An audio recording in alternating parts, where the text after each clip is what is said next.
Hello everyone, welcome to LIS scholars. UGC NET दिसंबर 2024 का library science का exam 16 जनवरी को सफलतापूर्वक हो गया था।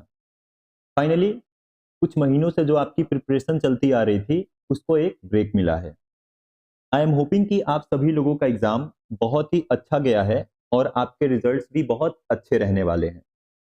इसके साथ कुछ लोग ऐसे भी होंगे जो इस बार बेहतर परफॉर्म नहीं कर पाए होंगे, तो आपको निराश होने की बिल्कुल भी जरूरत नहीं है। कभी कभी अच्छी प्रिपरेशन होने के बाद भी हम एग्जाम में बेहतर परफॉर्म नहीं कर पाते हैं, अपना बेस्ट नहीं दे पाते हैं। तो आप चीज़ों को फिगर आउट करिए, आपकी वीकनेस क्या है, आपको कहाँ और वर्क करने की ज़रूरत है। इन सारी चीज़ों को फिगर आउट करके आप फिर से अपनी प्रिपरेशन शुरू करिए, क्योंकि अभी जून में फिर आपका एग्जाम होने वाला है।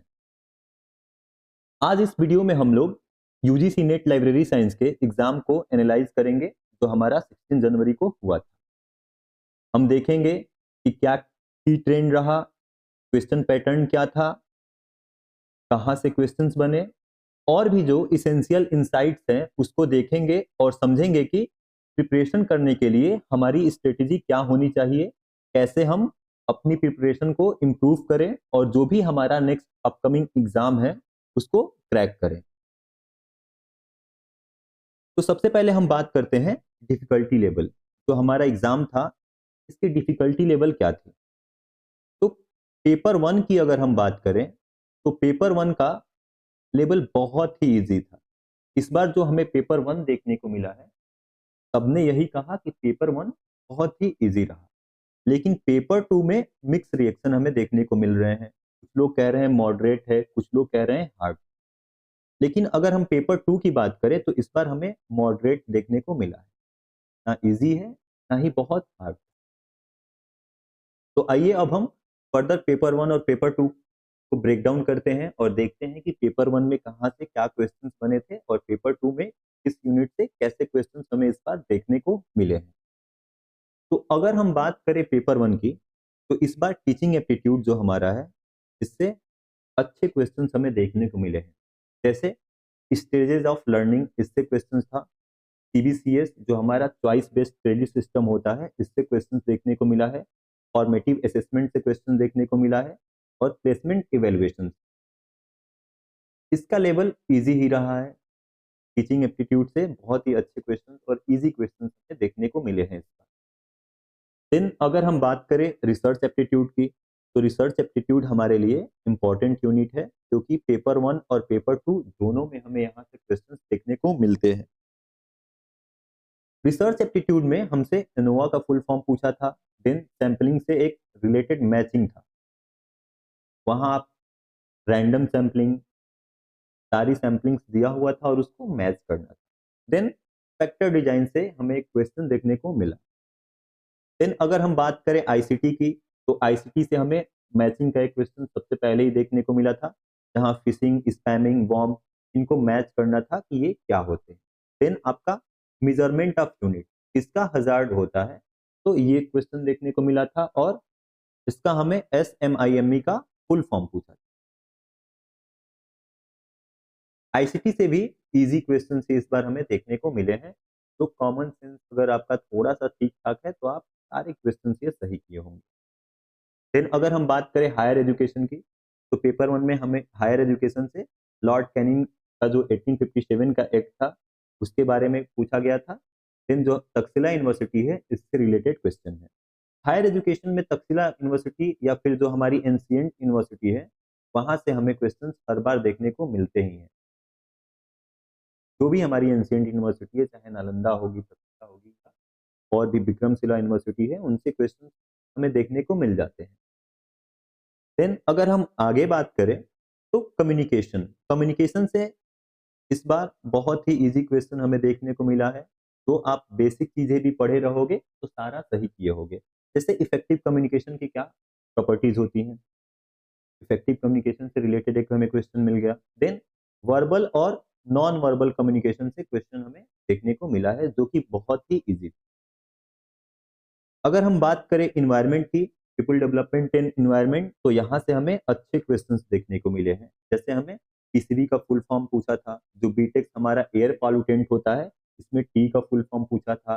देन अगेन हमें मैच करने को मिला था जो हमारा एमडीजी है, मिलेनियम डेवलपमेंट गोल्स हैं, जैसे एमडीजी 1,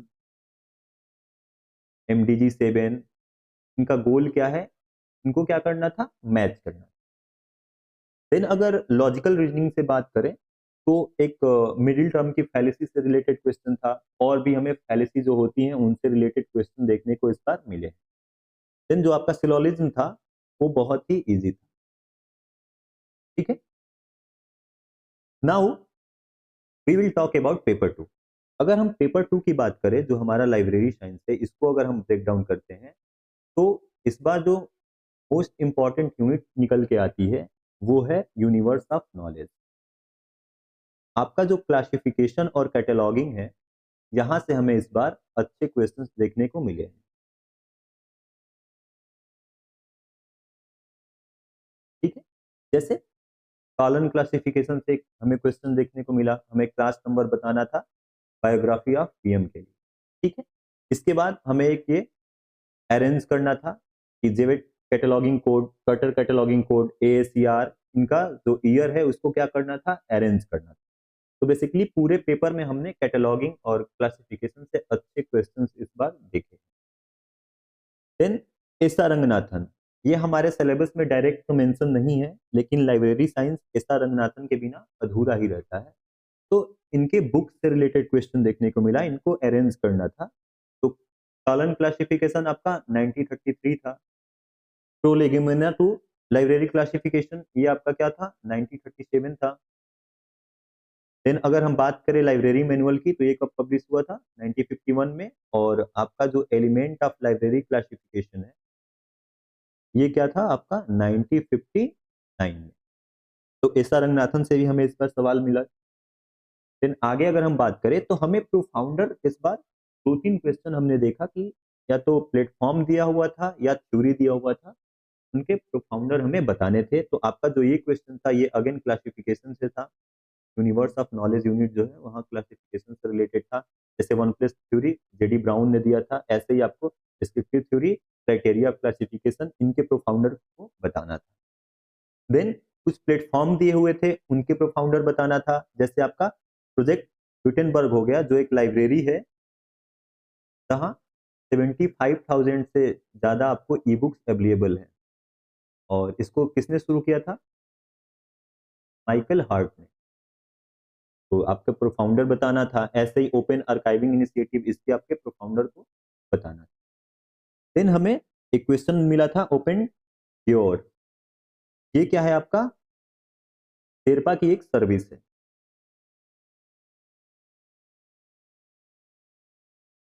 और किस यूनिवर्सिटी का है, तो यूनिवर्सिटी ऑफ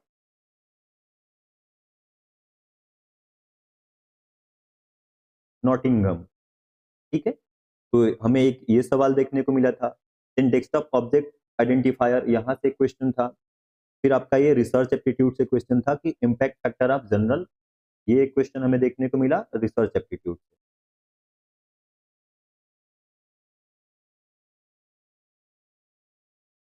देन मेंडले और जोटेरा के बारे में था। तो मेंडले आपका क्या है, तो आपका मेंडले है, यह एक रिफरेंस मैनेजर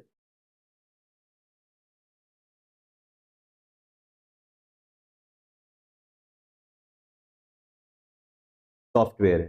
ठीक है, क्या है, रेफरेंस मैनेजर सॉफ्टवेयर। ये आपका क्या करता है, ऑटोमेटिकली बायोग्राफी क्या करता है, सॉरी बिब्लियोग्राफी जनरेट कर देता है, मैं बायोग्राफी बोल, ये आपका क्या करता है, ऑटोमेटिकली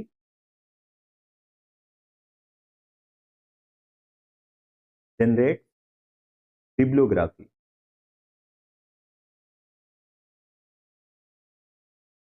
ठीक है, और जो आपका जोटेरो है, ये भी क्या है, एक open source reference manager software ही है। तो इससे एक क्वेश्चन आपको देखने को मिला था।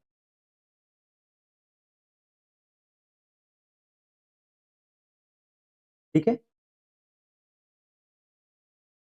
देन आपका जो मॉड्यूल होता है एलएमएस का, इसके एक्विजिशन से रिलेटेड एक क्वेश्चन था कि क्या स्टेप्स हैं।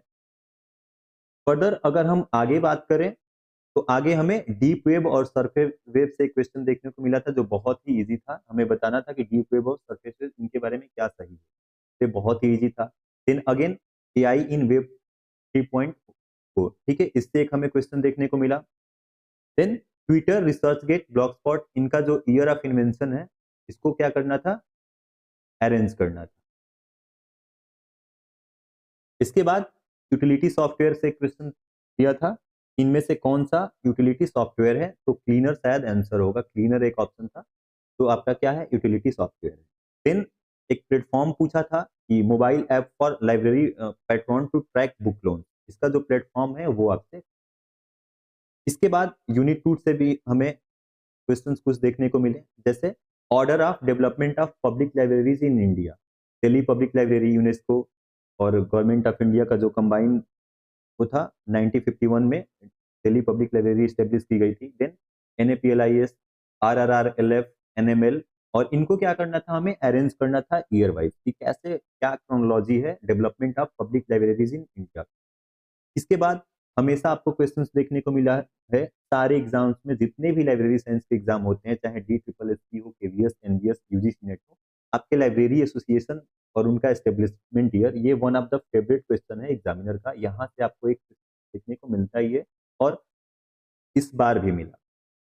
तो आपका प्रीवियस एग्जाम था 3 सितंबर को, वहां भी आपके लाइब्रेरी एसोसिएशन और एस्टेब्लिशमेंट ईयर से क्वेश्चन बना था और इस एग्जाम में भी बना है। देन आपका जो इफ्ला ग्रीन लाइब्रेरी अवार्ड 2024 मिला, किसको मिला है, वो मिला है मिसौला पब्लिक लाइब्रेरी, जो यूएस की लाइब्रेरी है, उसको मिला है, ठीक है, इफ्ला ग्रीन लाइब्रेरी अवार्ड 2020। तो आपका एक ये क्वेश्चन था। देन फिलिप अवार्ड, इससे रिलेटेड एक क्वेश्चन देखने को मिला। देन एक एडवाइजरी कमेटी से रिलेटेड क्वेश्चन था कि इनमें कौन मेंबर नहीं है, वो लोग आपको उसमें से पॉइंट आउट करना था कि कौन उनके मेंबर नहीं थे। देन अगर हम बात करें कंप्रीहेंशन की,